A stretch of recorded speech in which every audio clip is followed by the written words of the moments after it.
चीन सबसे बड़ा खतरा है। राहुल गांधी पिछले 3 साल में बार बार सरकार को चेताते रहे। राहुल ये आरोप लगाते रहे कि चीन ने भारत की जमीन पर कब्जा किया है। सरकार और बीजेपी कभी इस बात को सीरियसली लेने को तैयार नहीं हुए। राहुल गांधी का मजाक उड़ाया, निजी हमले किए, सोच समझ पर सवाल उठाए। सुप्रीम कोर्ट ने जब चीन पर बयान को लेकर राहुल गांधी को एक कहकर सुनाया कि सच्चा भारतीय ऐसा नहीं कहेगा, राहुल गांधी के विरोधियों को जैसे पंख लग गए। कांग्रेस बीजेपी के बीच खूब बार पलटवार चल रहा है। प्रियंका गांधी एकदम चट्टान बनकर भाई के समर्थन में फ्रंट फुट पर आ गई हैं। इधर सुप्रीम कोर्ट ने राहुल गांधी के बारे में कठोर टिप्पणी की। उधर सोशल मीडिया पर 2019 का एक भाषण चल पड़ा जो लोकसभा में अरुणाचल से बीजेपी के सांसद तापिर गाव ने दिया था। राहुल के चीन पर बयान देने से और 3 साल पहले तापिर गाव ने 19 नवंबर 19 में संसद में भाषण दिया था। तब भी सरकार मोदी चला रहे थे।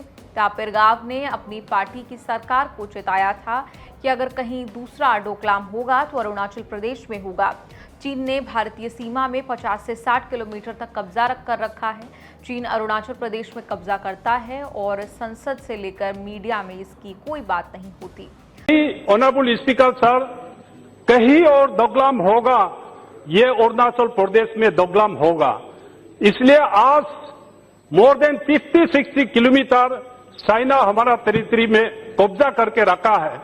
तो इसलिए मैं अपना सरकार को और इस सदन को और अपना मीडिया हाउस को ये रिक्वेस्ट करना चाहता हूं आपका माध्यम से कि कोई पाकिस्तान इशू आता है, अखबारों में पाकिस्तान का कराची का डेली मार्केट का रेट छपता है, इंडियन टेरिटरी को अरुणाचल में चाइना कब्जा करता है, उसका कहीं प्रिंट मीडिया में, इलेक्ट्रॉनिक मीडिया में और इस सदन में और हमारा ऑनरेबल डिफरेंट पॉलिटिकल पार्टीज का लीडर भी कोई कुछ कमेंट नहीं है। इसलिए मैं अपना सरकार से आपका माध्यम से मैं कहना चाहूंगा, दूसरा कहीं दोगलाम होगा तो अरुणाचल प्रदेश में होगा। वो दिन आने मत दीजिए। गवर्नमेंट ऑफ इंडिया, हमारा सरकार इस चीज को ध्यान दिया जाए, यह मैं आग्रह करता हूं। Thank you. 2022 में राहुल के चीन के भारतीय जमीन कब्जाने के आरोप पर हल्ला मचा। तब कांग्रेस ने ऑफिशियल ट्विटर हैंडल से तापिर गाव का 1 मिनट 8 सेकंड का वही बयान जारी किया था। अब सुप्रीम कोर्ट के जज ने राहुल गांधी की सच्ची भारतीयता पर सवाल उठाए तो कांग्रेस के लिए बीजेपी सांसद तापिर गाव का वही बयान ढाल बन गया है। कांग्रेस के राहुल और बीजेपी के तापिर गाव ने चीन के जिस खतरे को आगाह किया उसमें कोई बुनियाद फर्क नहीं था। राजनीति है, इसीलिए तापिर गाव का बयान भुला दिया गया। राहुल गांधी के बयान को सुप्रीम कोर्ट तक घसीट लिया। राहुल को चीन वाले बयान पर जब जब घेरने की कोशिश करती है, कांग्रेस तापिर गाव का वही बयान निकाल कर दिखा देती है। तापिर गाव अब कह रहे हैं कि भाषण के टुकड़ों को प्रसारित करके लोगों को गुमराह किया गया। कोई कमेंट नहीं दूंगा, लेकिन ये चाइना मुद्दा इशू जो है कांग्रेस ने जो उतारा है, और साथ में मैं बहुत गौरवशाली हूँ। 17 लोकसभा में मैंने पार्लियामेंट में जो कहा था, फुल डिटेल मेरा स्पीच को तो हाईलाइट नहीं कर रहा है और सुना नहीं रहा है। मैंने उस समय भी कहा था कि 1984-85 में अरुणाचल प्रदेश में तवांग में सुमद्रोंगसू वैली और middle of the Arunachal Pradesh में लोंगजू, बिसा, माजा और आसापिला, ये 1984-85 पुराना पार्लियामेंट में भी मैंने लोकसभा में ये कहा था कि 1984-85 में किसका सरकार था? राजीव गांधी का ही सरकार था। मैंने इस चीज को वहाँ पार्लियामेंट में बताया, तो जो अभी मीडिया में जो चल रहा है वो तो 1984-85 शब्दों ही नहीं हुआ जो अधूरा ये है। तो इसलिए मैं जो भी है कांग्रेस का समय में ही जितना आप अक्षय सिंह से लेके अरुणाचल प्रदेश, आप सुमद्रोंगसू वैली और लोंगजू, बिसा, माजा जो ऑक्युपाई हुआ है तो कांग्रेस समय में ही हुआ है। अरुणाचल प्रदेश उत्तर पूर्व का राज्य है जहां बीजेपी ने धीरे धीरे करके इतना जनाधार बना लिया कि बीजेपी का कमल खिल गया। तापिर गाव उन नेताओं में थे जिन्होंने उत्तर पूर्व में बीजेपी का कमल खिलाया। तापिर गाव अरुणाचल प्रदेश में बीजेपी के अध्यक्ष और बीजेपी नेशनल एग्जीक्यूटिव के सदस्य भी हैं। अरुणाचल प्रदेश का पुराना गढ़ रहा जहां बीजेपी ने अपनी जगह बनाई। 2004 के चुनाव में तापिर ने कांग्रेस के दिग्गज निनोंग इरिंग को हराकर पहली बार लोकसभा सीट जीती। 2009 और 2014 में तापिर जीत नहीं पाए, लेकिन 2019 में मोदी लहर में तापिर को फायदा मिला और वो लोकसभा जीते। मई में लोकसभा चुनाव जीतते ही तापिर गाव ने मोदी सरकार को नवंबर में चीन का खतरा बता दिया। सरकार या तो अपने ही सांसद की बात समझ नहीं पाई या समझने की जरूरत नहीं समझी।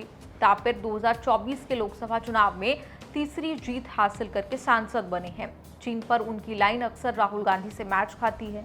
चीन तिब्बत में यारलुंग सांगपो नदी पर दुनिया का सबसे बड़ा डैम ग्रेट बैंड डैम बना रहा है। उसे तापिर गाव चीन का वाटर बम कहते हैं।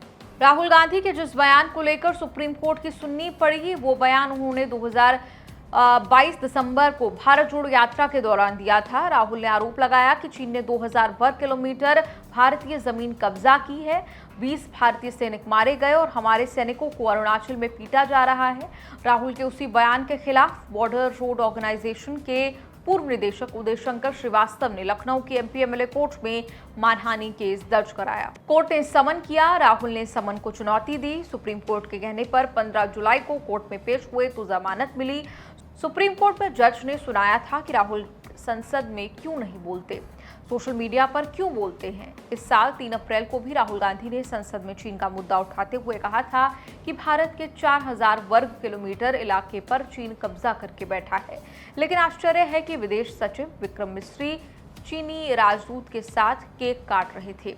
ऑपरेशन सिंदूर की डिबेट में भी राहुल ने दावा किया था कि पाकिस्तान को चीन ने मदद की। If you don't believe me, General Rahul Singh,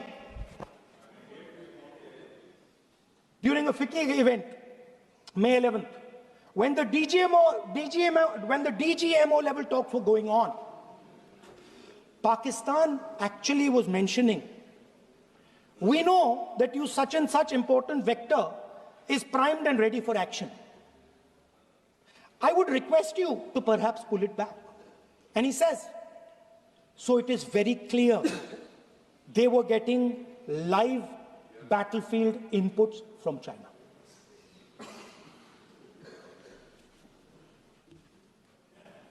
If you had listened to me here, you would not have lost those 5 planes. If you had listened to me and you had said that yes, the Chinese and the Pakistanis are fused,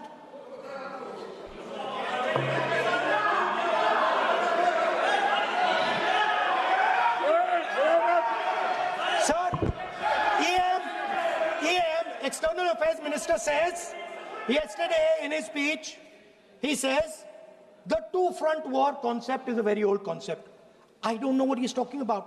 चीन का मामला तब गर्म हुआ जब 15 जून 2020 को गलवान घाटी में भारत और चीन के सैनिकों की झड़प हुई थी। झड़प में 20 भारतीय सैनिक शहीद हुए। भारत के पलटवार में 40 चीनी सैनिक मारे गए।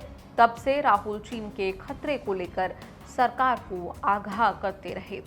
कोर्ट कचहरी के इस एपिसोड पर आपकी क्या राय है? कमेंट्स में लिखकर जरूर बताएं।